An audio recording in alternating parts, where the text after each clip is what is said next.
అందరికీ నమస్కారం అండి. ముందుగా అందరికీ వినాయక చవితి శుభాకాంక్షలు అండి. అయితే నర్సీపట్నం శారదానగర్ 21వ వార్డులో వినాయక చవితి ఉత్సవాలు చేయడం జరుగుతుందండి. వీళ్ళు కొంతమంది దగ్గరికి వెళ్ళి నేను కౌన్సిలర్ని 21వ వార్డు కౌన్సిలర్ని చెప్పుకొని చందాలు వసూలు చేయడం జరుగుతుందండి.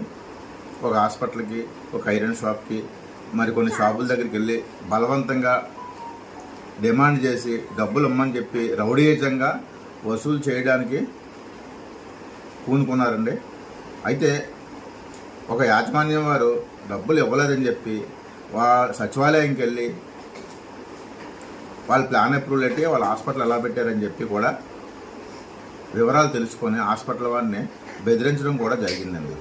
అయితే ప్రజలందరూ గమనించగలరు. కౌన్సిలర్ ఉన్నది నర్సీపట్నం శారదానగర్ 21వ వార్డు కౌన్సిలరు కర్రి వినీలా చైతన్య అండి. మరి ఎవరో కాదండి, వైఎస్ఆర్సీపీ తరఫున గెలవడం జరిగిందండి. ఆమె ప్రస్తుతం కూడా రన్నింగ్లో ఉంది. ఇంకా సంవత్సరాల వరకు కూడా ఆవిడే కౌన్సిలర్గా కొనసాగుతారండి.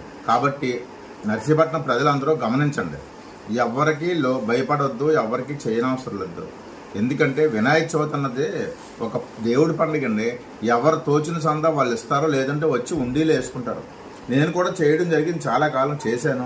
ఎవరన్నా వస్తే ఉండీలు వేసుకోండి, మీకు నచ్చినంత చేయండి అన్నాను తప్ప ఎవరిని ఉద్దేశించి ఎవరిని ఇబ్బంది పెట్టి చందాలు వసూలు చేసి బలవంతం చేయలేదండి. కాబట్టి నర్సీపట్నం శారదానగర్ ప్రజలు ఎవరో కూడా ఏ ప్రలోభాలకు లొంగవద్దు. స్వచ్ఛందంగా వినాయక చవితి కార్యక్రమం చేస్తున్నాం కాబట్టి ప్రతి ఒక్కరు వచ్చి ఉత్సవంలో రేపు సోమవారం దేవడ్డం జరుగుతుందండి. దేవుడిని నిమజ్జన కార్యక్రమం జరుగుతుంది కాబట్టి స్వచ్ఛందంగా వచ్చి అందరూ పాల్గొనడం తప్ప ఏ ఒక్కరూ చందాలకు ఇవ్వనవసరం లేదు. గమనించగలరు.